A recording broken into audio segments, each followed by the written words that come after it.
See how easy it is for her? Wait. I got it. I'm Did dead. she- I'm dead.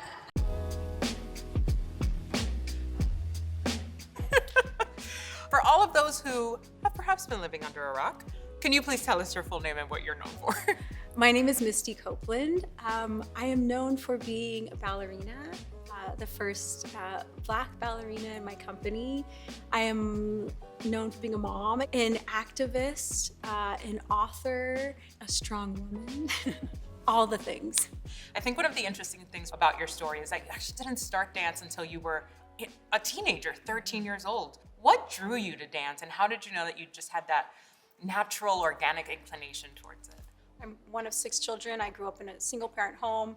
I started moving when I was 2 years old. I was extremely shy, didn't speak, and dance gave me a language that felt right for me, using my body to speak and to tell stories. I love that. I think a lot of times when we see in the dance world, specifically in ballet, the prototypical dancer, I know that for you as a Black woman, you didn't fit that mold. How were you able to really push past that stereotype?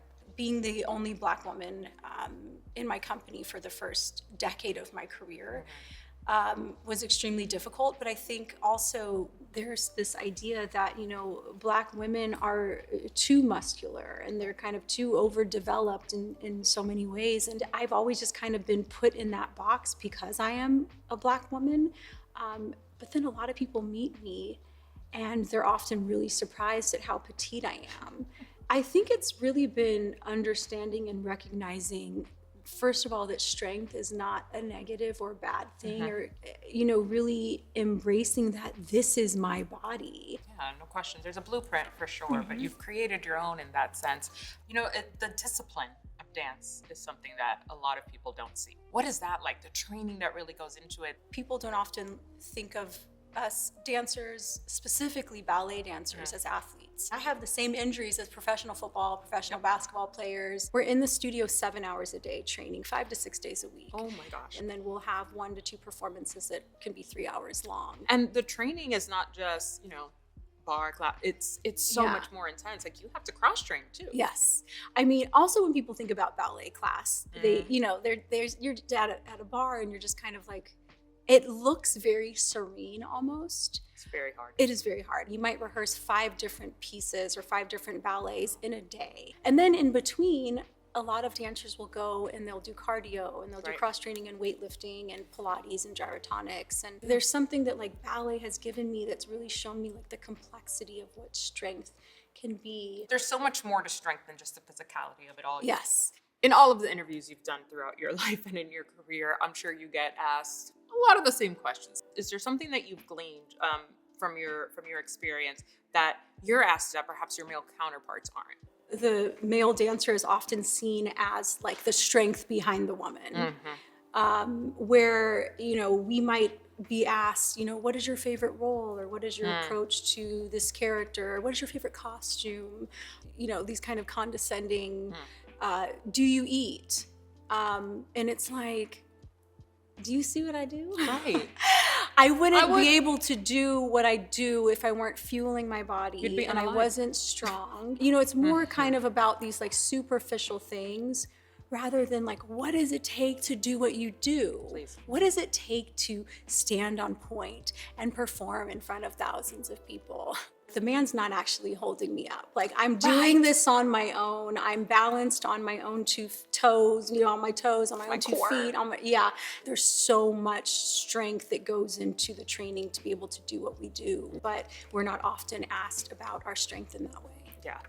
Given your background, what's your relationship with your skin and with your body? Yeah, I definitely see my skin as the first costume I ever got to wear. And I really view my body as my instrument. I think about being 13 years old and being in the ballet studio. You're in a leotard and tights, you're staring at yourself in a mirror, and I felt so in control, and it was like I was just wearing my skin. Like, it is just your silhouette, it is your body, it is your skin, it is your muscles. And that's one of the things I find so beautiful. Like, look, I love an adorned tutu and a tiara, I do. But I think that when you're in class specifically, it's so raw. This is all me. There's Yeah. nothing else working here but me and my skin and my body. How does the effort you put into your skin help you perform? Because for me, we can be many things, but ashy is not one of them. Girl. Never. Ever.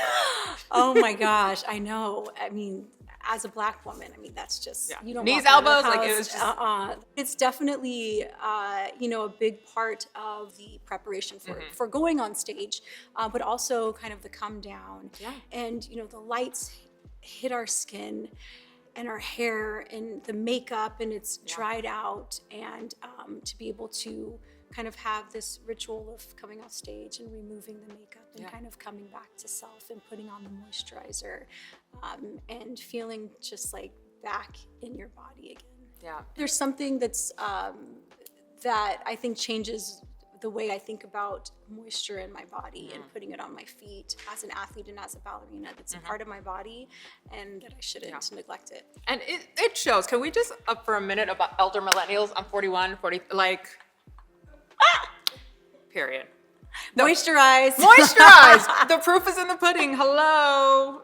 When we talk about retirement, the media has a very specific narrative around athletes and transitioning out or just evolving. What does that look like for you? I never saw performing on a stage doing classical works as my end all be all. Sure. That's why I kept using the word farewell. It was saying goodbye to this chapter with this company, but it doesn't mean that, life's over and people are like, well, what are you doing now? And I'm like, I'm busier than ever. Right. And that's why being here today feels extremely special, being a part of a brand like Aveeno and partnering with Togethxr and featuring incredible strong women that understand, again, that words matter, and that we can be in control of our narrative and how we are portrayed and what strength looks like for each of us.